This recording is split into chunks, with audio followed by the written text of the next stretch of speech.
정말 충격적인 소식입니다. 그동안 받으셨던 근로장려금이 한수 조치될 예정입니다.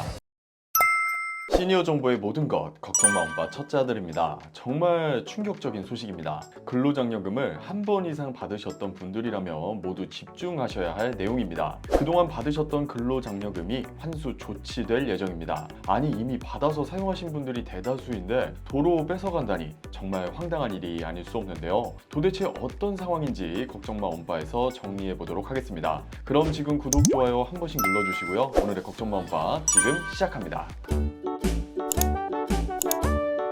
근로장려금은 저소득 가구의 근로를 장려하고 생계를 지원하는 근로연계형 소득지원 제도입니다. 저희 걱정마 엄빠 채널 오래 구독하신 분들은 근로장려금 신청이 정기, 반기로 구분되어 있다는 사실을 웬만하면 아실 거예요. 정기 신청은 1년에 한 번 신청하는 거고요. 반기 신청은 이름처럼 두 번에 나눠서 신청할 수 있습니다. 정기 신청은 소득 발생 시점과 수급 시점의 텀이 큽니다. 그래서 빨리 돈을 받고 싶은 분들은 반기 신청 제도를 이용하시면 되는데요. 가령 이번 2024년 9월에 근로장려금 반기 신청을 진행하셨다면 이번 24년 상반기 1월에서 6월까지의 근로소득에 대해서 신청을 하신 거예요. 그래서 이분들은 근로장려금 산정 금액의 35%를 이번 12월 말에 미리 받을 수 있습니다. 그리고 나서 내년이죠. 2025년도 6월에 나머지 부분을 추가 정산받게 되는데요. 이때 통상적으로 더 받으시는 게 맞지만 간혹 재산이나 소득 변동 때문에 다시 환수되는 경우도 있습니다. 그런데 실제로 환수를 해야 하는 상황에 처했습니다. 국세청은 2025년부터 근로장려금을 초과 지급한 가구 대상으로 소득세를 부과할 예정입니다.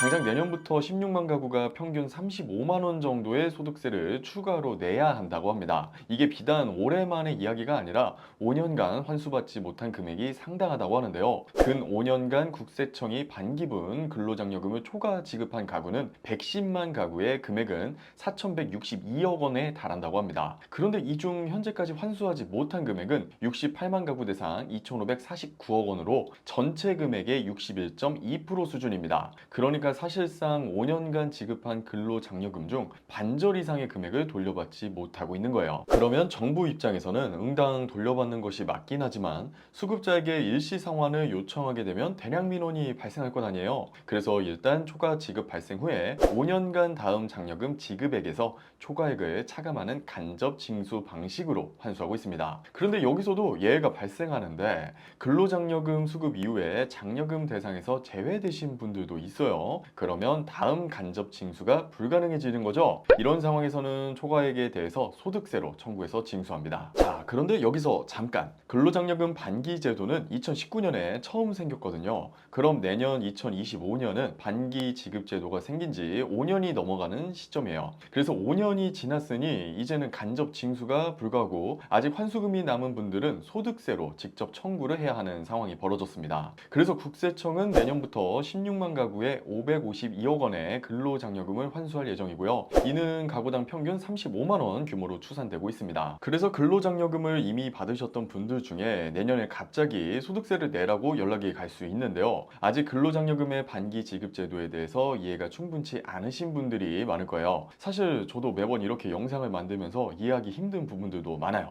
그리고 이미 받았던 돈인데 갑자기 소득세로 내라고 하면 환수에 대한 거부감 당연히 있을 수밖에 없습니다. 그래서 징수 과정에서 큰 혼란이 예상되는 것도 사실입니다. 혼란뿐일까요? 갑자기 예상치 못한 지출을 해야 하는 상황이라면 경제적인 부담도 피할 수 없을 거예요. 그래서 상환기간 연장, 분할 상환과 같이 여러 제도가 시급한 상황이긴 한데 아직 이에 대한 대책은 나오지 않은 상태입니다. 그래서 저희 걱정마 온바에서 주 업데이트되는 내용들이 있으면 또 소개를 해드리겠습니다. 근로장려금 지급 대상은 꾸준하게 확대되고 있습니다. 2020년 151만 가구, 2021년 183만 가구, 2022년 191만 가구, 2023년 192만 가구까지 이렇게 근로장려금의 지급액과 범위가 상향되는 것과 비례하여 허점도 늘어나고 있습니다. 소득을 축소 신고하거나 부모와 자식이 함께 살지만 세대가 분리된 것으로 속이기도 하고요. 모 언론 자료에 따르면 국세청에 내부 고발자가 있었고 그는 실제 수급 가구 중에서도 상당히 많은 부적격자와 허수가 있는 것이 공공연한 대한 비밀이라고 털어놨다고 합니다. 사실 정책이 진행되다 보면 빈틈없이 완벽할 수는 없다고 생각합니다. 분명 시행착오들이 있을 수밖에 없는데요. 그동안의 사례들 그리고 시행착오들을 통해 프로세스를 보다 더 정교하게 고도화함으로써 부적격자를 거를 수 있는 장치뿐만 아니라 추가 환수가 발생하지 않을 예측 시스템이 나오면 좋을 것 같습니다.